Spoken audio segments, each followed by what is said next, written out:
Hello everyone, welcome to my channel. నేను మీ జ్యోత్స్న. నేను ఈరోజు మీకు చూపించబోయే రెసిపీ కొర్రమీను చేపల పులుసు ఎలా ప్రిపేర్ చేసుకోవాలో నేను మీకు చేసి చూపిస్తాను. చాలా టేస్టీగా, చాలా సింపుల్గా చేసేసుకోవచ్చు. దీనికోసము నేను 1 kg వరకు చేప ముక్కల్ని తీసుకొని సాల్ట్ వేసేసుకొని బాగా వాష్ చేసుకొని పక్కన పెట్టేసుకున్నాను. ఈ చేపల పులుసు కోసము నేను 100 grams వరకు చింతపండుని తీసుకున్నాను. ఇది ఒకసారి వాష్ చేసుకొని పెట్టేసుకున్న తర్వాత ఇందులో వాటర్ వేసేసుకొని ఒక 15 minutes పాటు నానబెట్టేసుకోండి. ఇప్పుడు స్టవ్ ఆన్ చేసేసుకొని ఈ మంట మీద ఒక 3 ఆనియన్స్ని ఇలా మనము కాల్చుకోవాలి. ఇలా కాల్చుకోవడం వల్ల ఫిష్ కర్రీ మంచి టేస్ట్ వస్తుంది. మనము పచ్చిది వేసుకోవడం కంటే ఇలా కాల్చుకొని వేయడం వల్ల మంచి టేస్ట్ వస్తుందండి.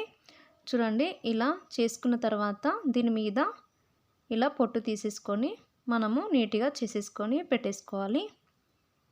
ఇలా అన్నీ చేసుకున్న తర్వాత మనము వీటిని సైడ్స్కి కట్ చేసుకొని ముక్కల్లాగా కట్ చేసుకొని మనము దీనిని పేస్ట్ లాగా చేసుకొని పెట్టేసుకోవాలి.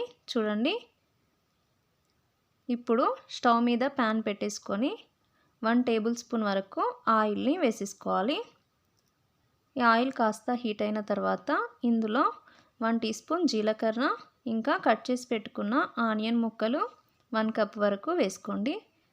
ఇంకా ఒక 4 పచ్చిమిరపకాయలని కూడా వేసేసుకొని ఫ్రై చేసుకోవాలి.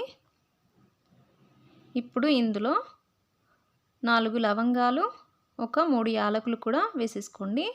1 teaspoon వరకు అల్లం వెల్లుల్లి పేస్ట్ వేసేసుకున్న తర్వాత ఇది కాస్త ఫ్రై చేసుకోండి. ఈ ఆనియన్స్ కాస్త బ్రౌన్ కలర్లోకి వచ్చే వరకు ఫ్రై చేసుకోవాలి. ఇప్పుడు ఇందులో 5-6 కరివేపాకు రెమ్మలు, ఇంకా పావు టీ స్పూన్ వరకు పసుపును కూడా వేసేసుకోండి.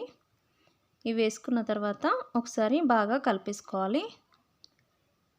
ఇప్పుడు ఇందులో మనము ముందుగా గ్రైండ్ చేసి పెట్టుకున్న ఆనియన్ పేస్ట్ని ఇందులో వేసేసుకొని ఒక 5 minutes పాటు స్లో ఫ్లేమ్లో పెట్టేసుకొని ఫ్రై చేసుకోండి. ఇలా వేసుకున్న తర్వాత ఇప్పుడు ఇందులో మనము 1 teaspoon వరకు ధనియా పౌడర్, ½ teaspoon వరకు జీలకర్ర పొడి, పావు teaspoon వరకు మెంతి పొడి వేసేసుకోండి. 1.5 teaspoon వరకు కారం, మీరు కారం టేస్ట్ని బట్టి వేసుకోండి. ఇంకా 1 teaspoon వరకు సాల్ట్ని కూడా వేసేసుకొని ఒకసారి బాగా కలిపేసుకోండి. ఇలా ఒకసారి కలిపేసుకున్న తర్వాత ఒక 2 minutes తర్వాత మనము వాష్ చేసి పెట్టుకున్న ఫిష్ ముక్కల్ని ఇందులో వేసేసుకోవడమే.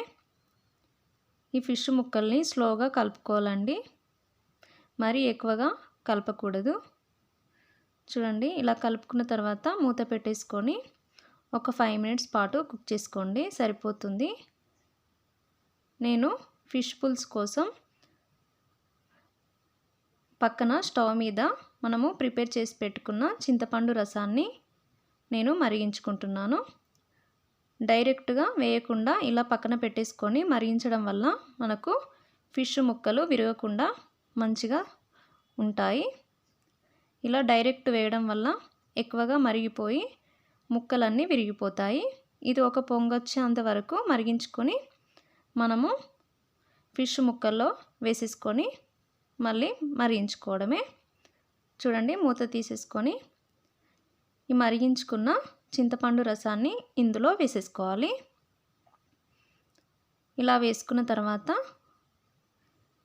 ఇందులో మనము 1 teaspoon వరకు వేయించి పొడి చేసి పెట్టుకున్న ధనియా పౌడర్ని వేసేసుకోవాలి. ఇలా స్లోగా కలుపుకోండి. ఇందులో ఇప్పుడు 1 teaspoon వరకు వేయించి పొడి చేసి పెట్టుకున్న ధనియా పౌడర్ని వేసుకోవాలి. ఇంకా కట్ చేసి పెట్టుకున్న కొత్తిమీర తరుగును కూడా వేసేసుకొని కొద్దిగా వేసేసుకోండి. ఇప్పుడు దీనిని ఇలా స్పూన్ పెట్టకుండా ఇలా ఒకసారి కలుపుకోండి. ఎక్కువగా కదపకుండా ఇలా స్లోగా తిప్పుకోవాలి. ఇప్పుడు చూడండి, మనకు ఒక 10 minutes మరిగించుకున్న తర్వాత ఇలా ఉంటుంది. కర్రీ ప్రిపేర్ అయిపోయినట్టే. అంతేనండి. ఈ వీడియో మీకు నచ్చితే ప్లీజ్ లైక్ చేయండి, షేర్ చేయండి. Thank you.